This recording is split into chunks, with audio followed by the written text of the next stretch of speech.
Hello my dear students, I am your educator Sohini and welcome all to Sohini's Bio.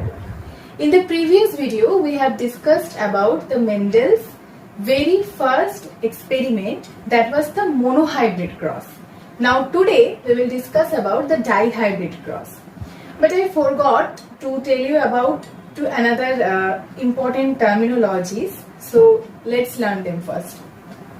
The first terminology is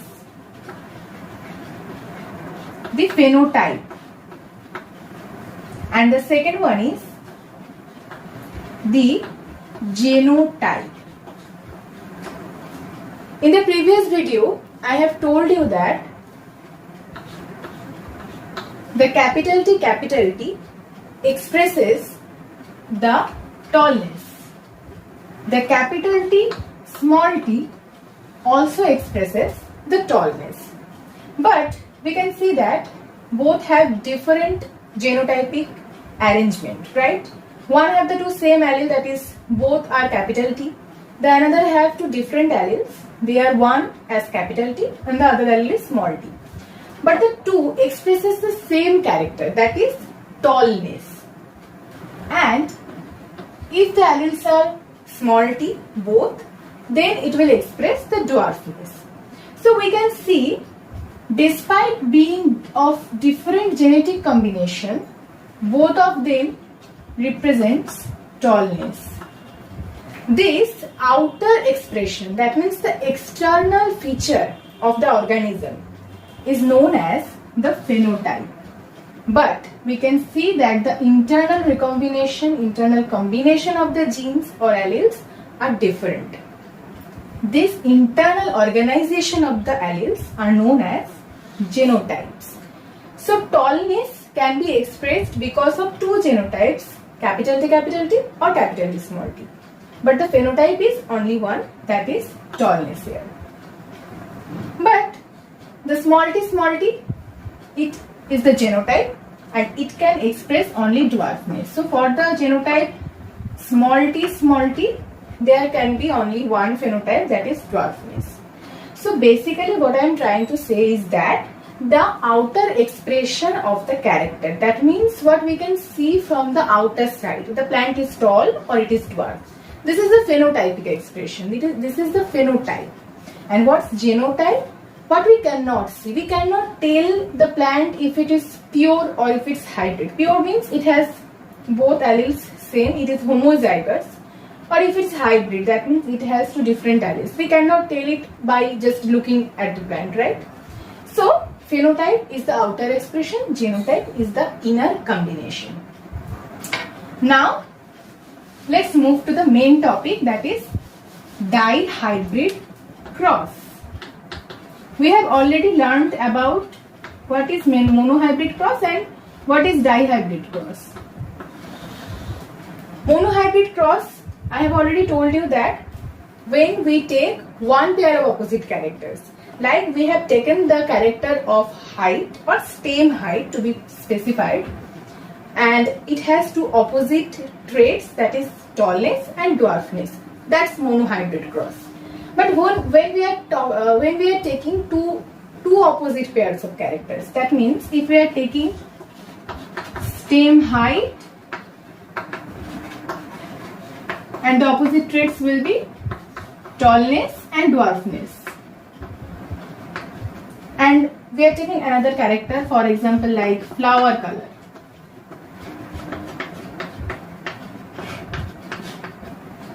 Like it could be purple or white. So we are taking two different characters and each of them have two different traits, two opposite traits. So there are four opposite traits, that means two pairs of opposite traits we are taking. Then it will be called dihybrid cross. So one plant will have one character, one trait of stem height and one trait of flower color. Like one plant has tall height and it has purple flower. Another plant will have dwarfness as its stem height and white flower on its branch.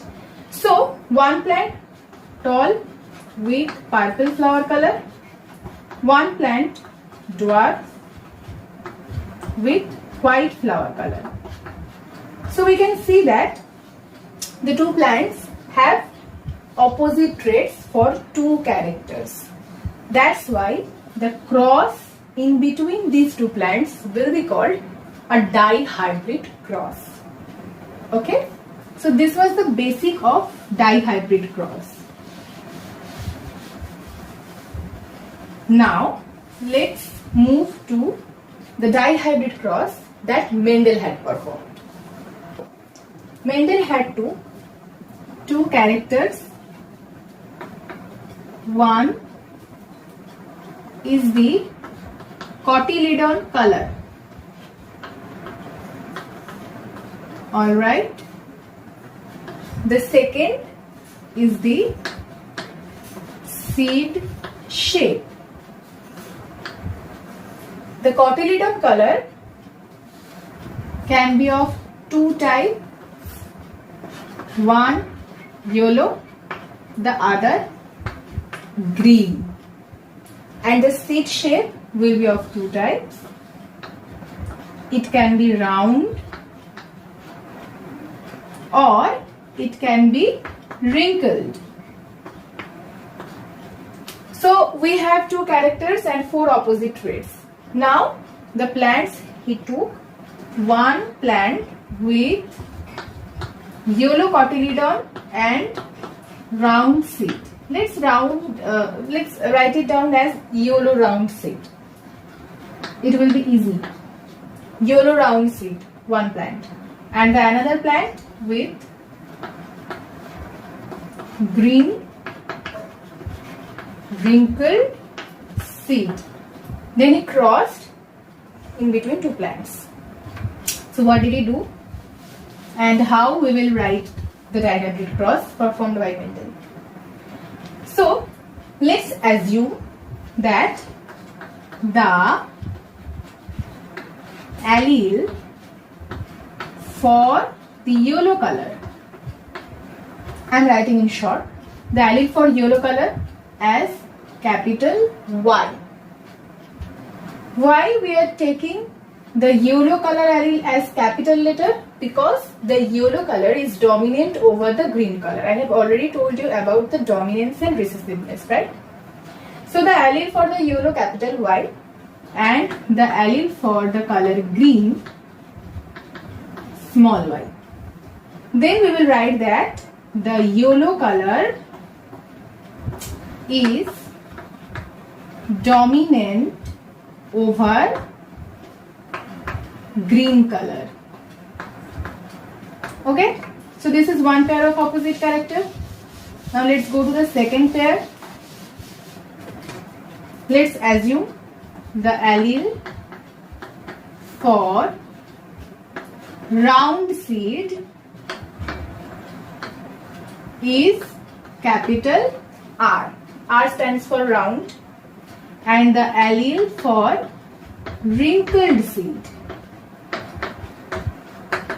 is small r, and the round character is dominant over the wrinkled character. That's why we are taking the capital R for round and small r for wrinkled. Alright. So, what will be the genotype of the plant with yellow round seed?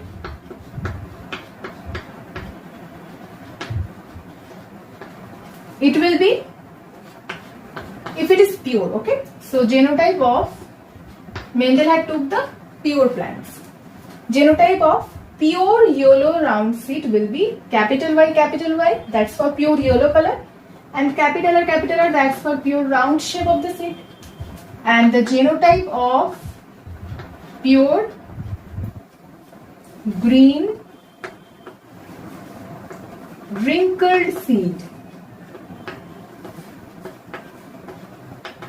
Green wrinkled will always be pure because the green and the yellow color will be expressed only in pure homozygous condition, right? So that will be small y, smaller. Now we will write the cross between them.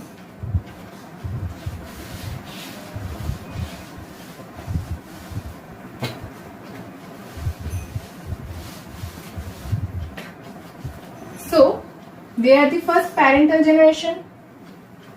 Capital Y, capital R, cross small y, smaller, smaller.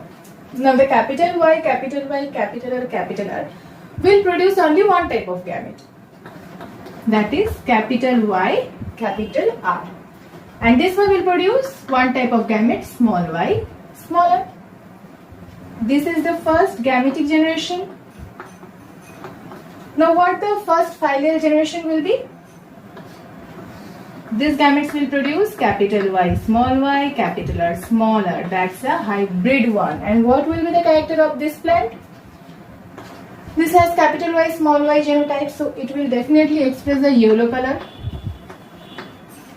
And capital small r definitely will produce the round shape. So this is the first filial generation. Now, the same as the monohybrid cross, Mendel did the selfing between the first filial generation. So now the F1 becomes the second parental generation. Selfing, that means it will be crossed with the same genotype.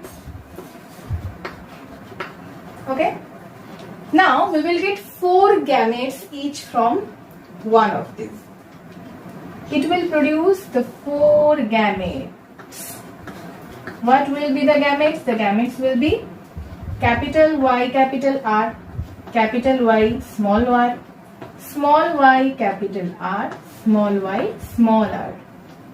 Okay, so notice that one allele will be of Y, one allele will be of R on each pair. Okay, you must be concerned while writing this. The same gametes will be produced from this one also because it is the same genotype. Capital Y, capital R, capital Y, small y, capital R, and small y, smaller. So these 4 gametes are the second gametic generation. Now we will do the checkerboard of F2 generation with these 4 gametes. The checkerboard will be very big. That's why I will write it all over the board to make you understand very well.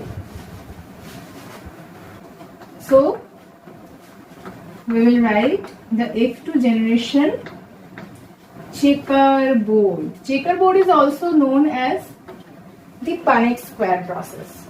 Okay. So checkerboard, let's draw it.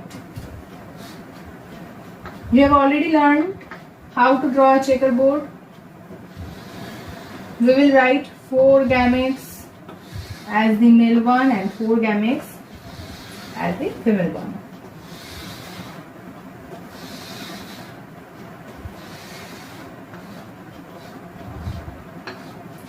I hope you can see the checkerboard properly, right? So this is the sign for male gametes. This is the sign for female gametes. Now let's write the gametes. I hope you remember. These are the 4 gametes, am I right?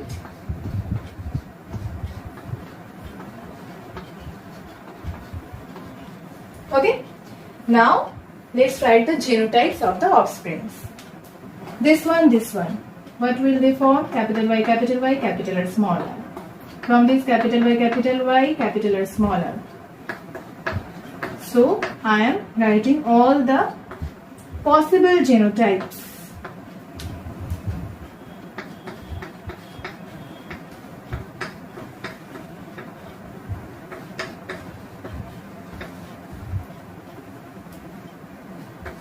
Please check properly because you must not do mistake while writing these genotypes, because you have to calculate the genotypic and phenotypic ratios from these. Be extremely cautious while doing this. Once you will be habituated, then you will get easy with it.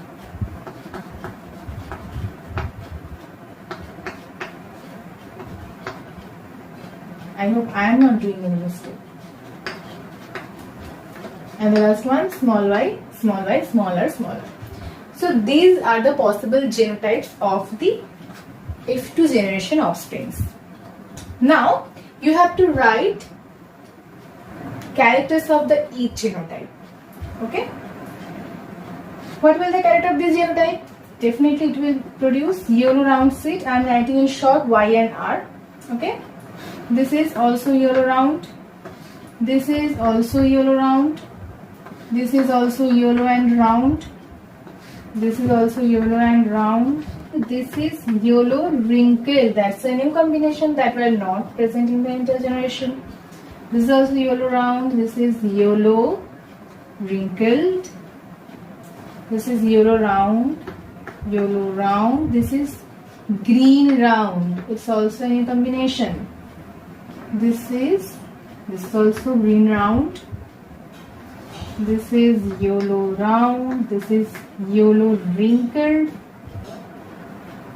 This is green round. And this is green wrinkled. The homozygous parental type. Only one. So this is the F2 generation's checkerboard. Now we have to calculate the phenotypic and genotypic ratios from this chart.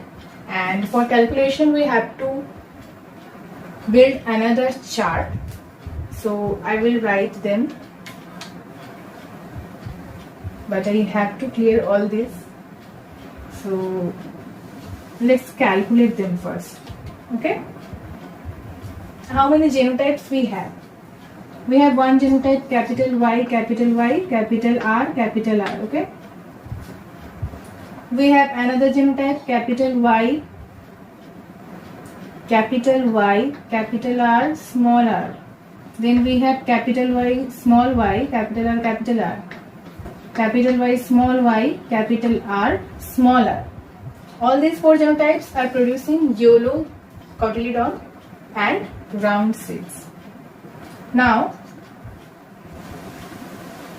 then we have for yellow color and wrinkled seeds, we have this one genotype, capital Y, small r. Okay. And we have capital Y, small r. Okay. So we have these two genotypes for yellow wrinkled. These are for yellow round. Now for green and round, the genotypes we have is small y, capital R, and small y, capital R, smaller. Okay. And for green wrinkled, we have only one genotype, that is small y, smaller. Now calculate the numbers of the genotypes. How many times the genotypes are present in the checkerboard? We have to calculate them. Say this is present one time. This is present two times. This is present two times. This is present four times. So this is the times that the genotypes are present in the checkerboard. Okay. This genotype is present, I think, only one time. Here is it. This is present two times. Here and here. Okay. This is present only one time. This is two times and this is one time. Okay. We have to build a chart. I will make them, but before that I will clear the board to make space for making the chart. So the chart will be like, the first is serial number, second is the genotypes found, next is the the first one will be phenotypes found. The second one will be genotypes found. Next column will be of genotypic ratio. Last column will be of phenotypic ratio.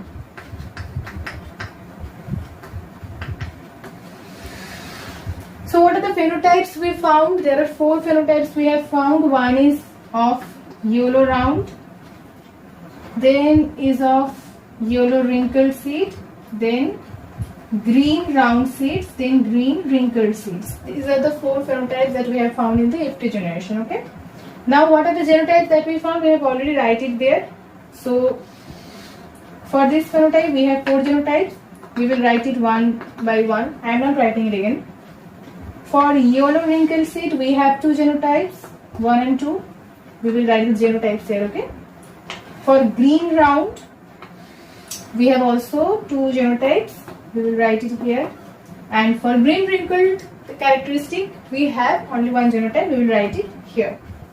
Then we will count how many types the genotypes are present. Actually we have to count it while making this chart, but I have to clean the board, so I have already written it here. Okay, you don't need to write it like that. You have to write it only once in the chart. Okay, so 1 2 2 4 1 2 2 4.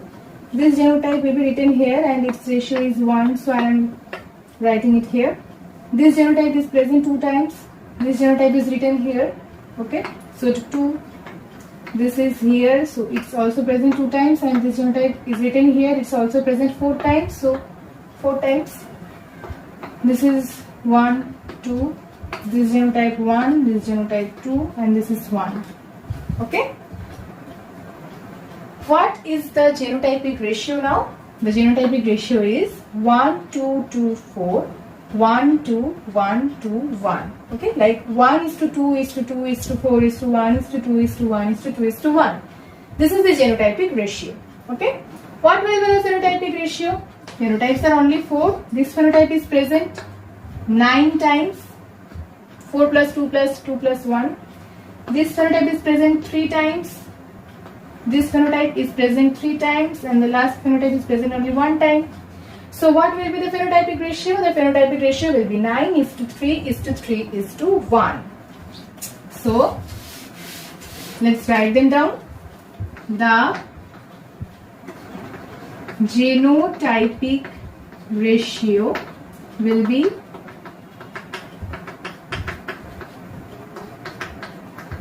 1 2 2 4 1 2 1 2 1.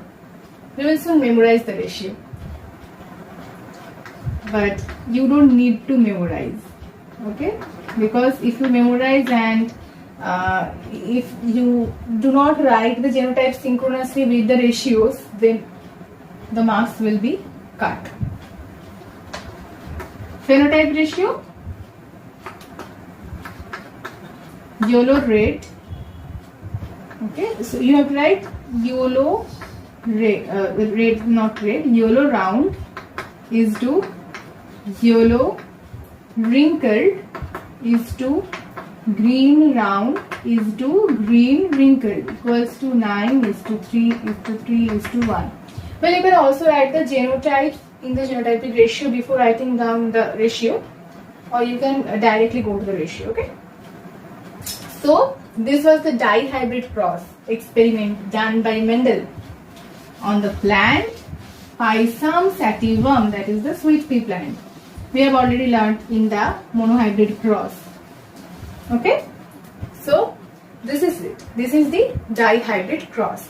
Now we will go to the Mendel's laws. What laws he formulated from these 2 experiments, one from monohybrid cross, one from the dihybrid cross. The law he proposed from the monohybrid cross experiment is the law of segregation, and the law he formulated from the dihybrid cross experiment is the law of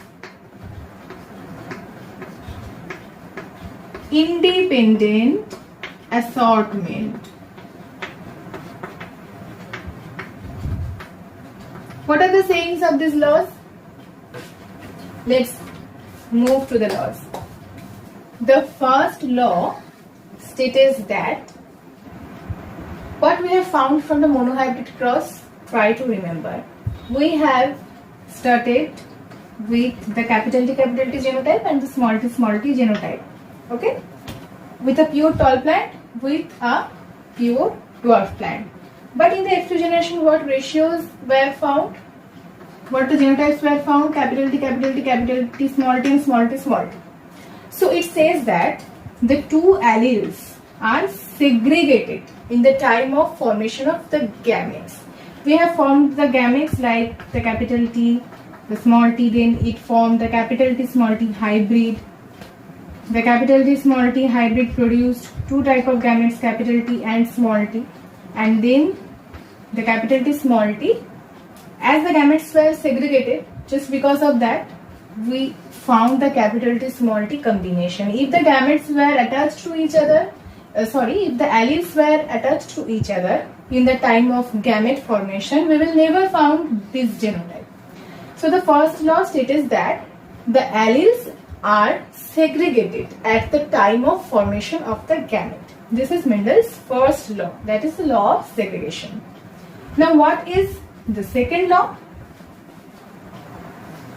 The second law is, try to remember the dihybrid experiment we just performed, that from these two phenotypes we had found four different phenotypes. Two new phenotypes we found, that is capital Y has been combined with small r, that was not found in parental generation, and small y combined with capital R, that was also absent in the parental generation.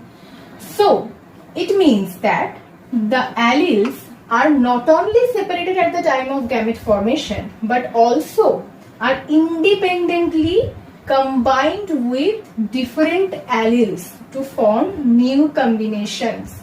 This is the law of independent assortment. This is the second law of Mendel. Alright. So this was about dihybrid cross and Mendel's laws. So that's all for today. In the next video we will learn why Mendel was successful in his experiment. Okay, and why he had chosen the sweet pea plant for his experiment. We will learn them, and we will also learn some exceptions of Mendel's laws. I have already told you that biology means exception. When there is a law, there is always an exception. Okay, so we will learn about the exceptions also. Not anything more for today. I hope you have well understood the dihybrid cross and the laws of Mendel. Till then, take care, keep learning.